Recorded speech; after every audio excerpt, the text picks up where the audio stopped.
Thank you for watching, liking, commenting, sharing, and subscribing right now.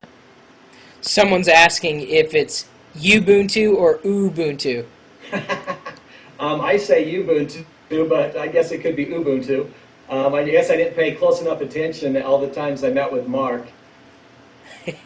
He has that British accent, so, you know. Someone asked, Kevin, did Linspire really start talks with Xandros about a buyout almost a year ago? Were the shareholders blind to the whole ordeal? Yeah, no, that's definitely a big fib. As far as I know, in the Michael's Minute, Michael said he started talks with Xandros 2 years ago. Well, that's interesting, Michael, because I was CEO up until 10 months ago. I had discussions with Andy on and off throughout the last 6 years. But as far as Michael in his Michael's Minute saying the last 2 years he's gone to know Andy and so on, I can tell you Michael always had a lot of disdain for Xandros. He never had anything good or kind to say about Xandros. He thought their management was very incompetent. We loaned them money. They never paid it back. We had to sue them. They settled for pennies on the dollar.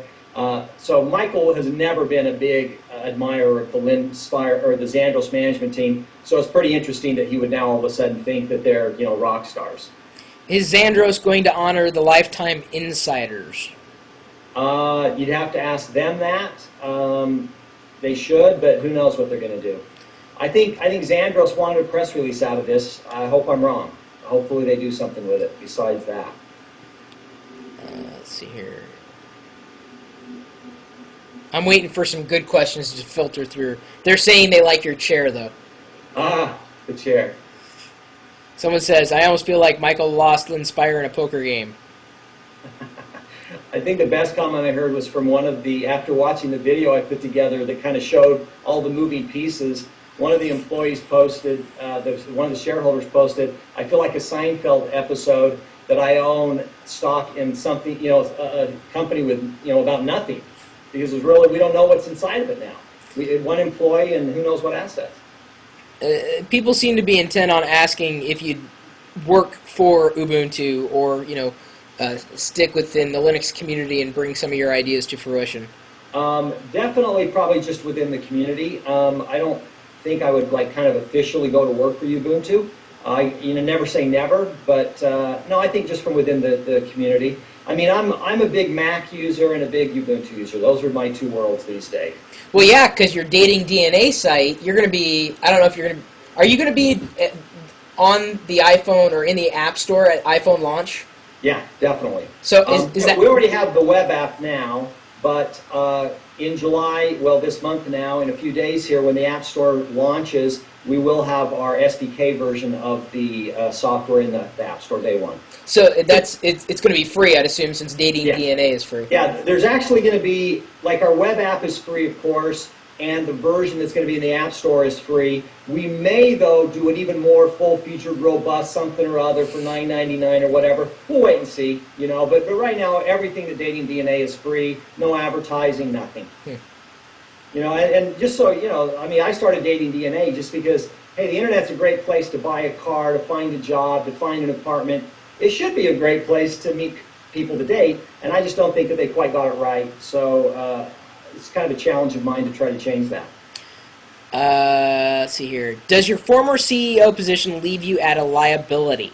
I don't know what that means exactly. But yeah, well, you're probably saying, could I get in trouble for speaking out now? No, on a lot of counts. One, because I didn't take any severance pay and I didn't sign any waiver. I didn't say that I wouldn't. You know, I'm a shareholder of the company. I have every right to complain.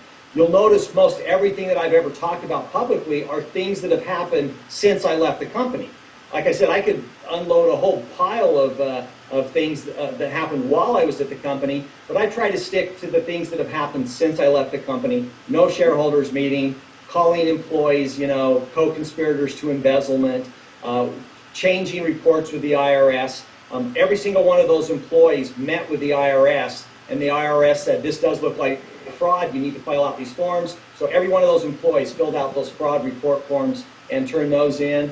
Unemployment, you know, everything's pretty much that I've talked about has happened since I've left, which I think I have every right to be public about. Here's a question, I don't know how personal really, but it says, would you buy Linux stocks? Would I buy stock in Linux companies? Yeah. or have you? I had Red Hat stock for a long time. I did really well with that in the early days. Right now I have Apple stock, which I'm a big fan of. But Linux, again, my favorite is Ubuntu. Ubuntu's privately held. And as far as I know, they have no plans of going public. I'd be surprised if they did go public. So at this stage, probably not. Scanning. Would you support an OEM that uses Ubuntu as their OS? Big time, absolutely.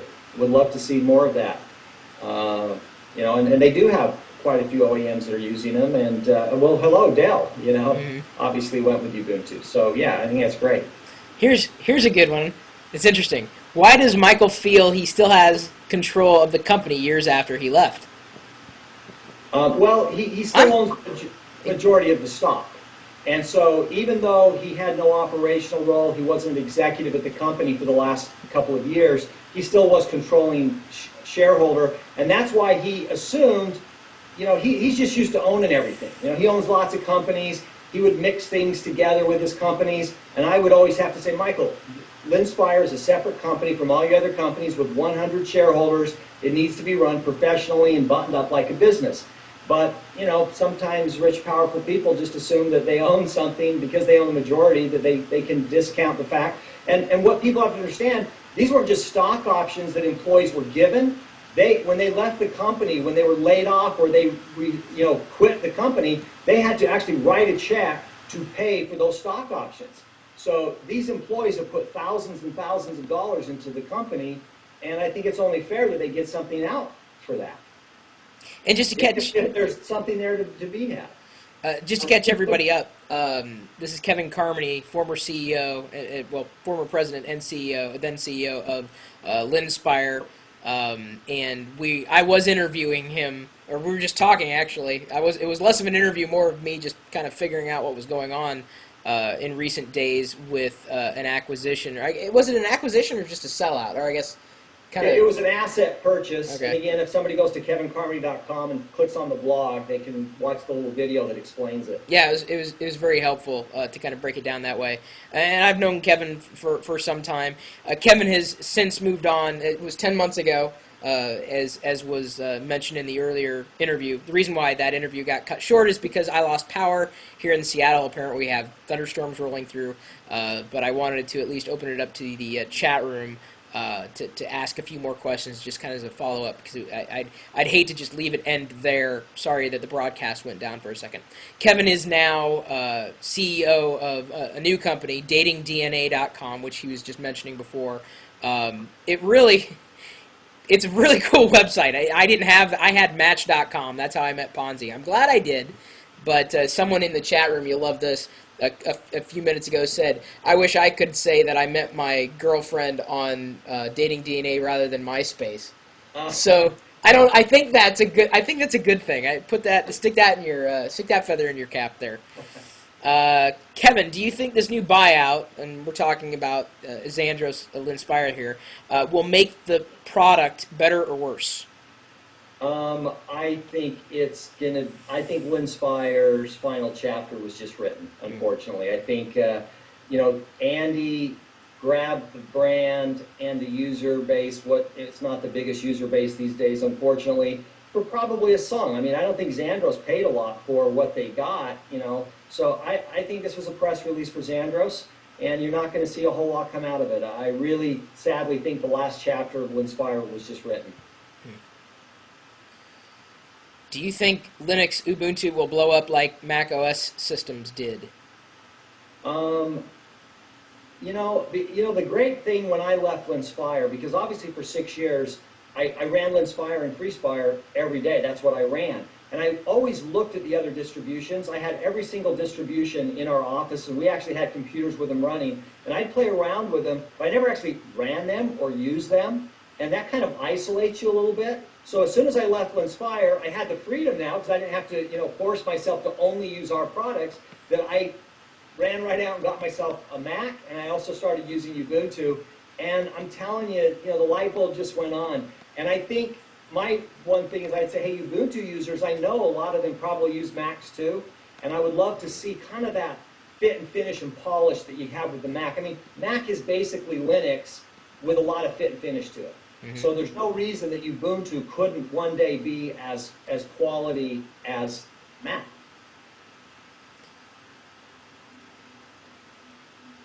One question: what version of Ubuntu Linux is on the Nimblex Custom Live CD? I have no idea. I have no idea. Had you ever seen anything like that before? The Nimblex builder? That's a very cool site. We talked about that at Linspire a lot. In fact, we tried to get the domain name BOYD.com, buildyourowndistribution.com. Nice. And that was the idea is, hey, come here, pick and choose, create this disk. And I was with you. When I saw that site, I went, wow, these guys really did this right. And that's why I sent them an email. I said, hey, I'm going to point freespire.com to you. I want people to know what you're doing. I think it's very, very cool. Are you on your Mac right now? Is that an iSite? Or I'm on a desktop Mac, so it's a Linksys. Oh, that's or not a Linksys, a Logitech. Oh, Logitech. Someone was asking. It's a high quality webcam, and it is coming across really clear. Yeah, because it's a gateway monitor with no video in it, and it's a desktop Mac. I do have an Air with obviously the video built in, but this is my MacBook or my Mac Pro.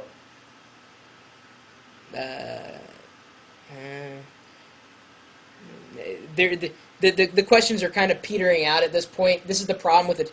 It's great because I got like a handful of geeks, but like the chat room inevitably like devolves into 300 separate conversations. Like everybody's having their own conversation, and they'll say one thing, and then no one will respond to them, and then they'll follow up with the thing they last said. So now we've got 13 I splintered. love reading posts on like Slashdot and whatnot. They'll have an article, the first guy, and the next thing you know, that is so completely off tangent. But I certainly appreciate what's happening. The one question that I will answer, because I guarantee after we hang up, somebody's going to ask it, is Microsoft. The Linspire deal with Microsoft. Did that have any impact on me leaving or what happened with Xandros? Absolutely not. The Microsoft thing was completely irrelevant. What we did with Microsoft to kind of clear that up for people, that was all about the OEMs. That wasn't about what we were trying to do with the community, with users, with FreeSpire. FreeSpire never touched the Microsoft deal. The Microsoft deal was 1,000 miles away from this FreeSpire and even from CNR. It only affected Linspire as related to our OEM deals, and we had OEM deals that wanted that. They said, hey, we want to make sure that we got that patent protection. So, the Microsoft deal really didn't affect adversely in any way anything that happened at Linspire. If anything, it helped us close big deals, which is one of the reasons we had a very profitable year when I left. Well, I appreciate you staying up, late at night to talk with me and I guess the rest of the community. The videos should be up pretty soon. We're running a little behind, but I'd like to get a pretty quick turnaround on them just because it is a pretty hot topic. And like I said, I am surprised that it's not getting covered more. I'm shocked actually because this is like it's got scandal written all over it. It's like, no, we'd rather talk about Twitter versus friend feed versus Plurk versus new whatever.com. Well, if you do a Google News search on Linspire Xandros, you'll see that it was covered a fair amount, mostly from my blog. My blogs came out 2 days before any Xandros press release came out. So, I broke the news 2 days ago, and so most people ran with what I was saying, and then very few people really kind of followed up with the Xandros press release. Obviously, their press release in the Michael's Minute was just all a bunch of silly fluff, but I'm pretty transparent on what happened. And people say, Kevin, you clearly have an axe to grind.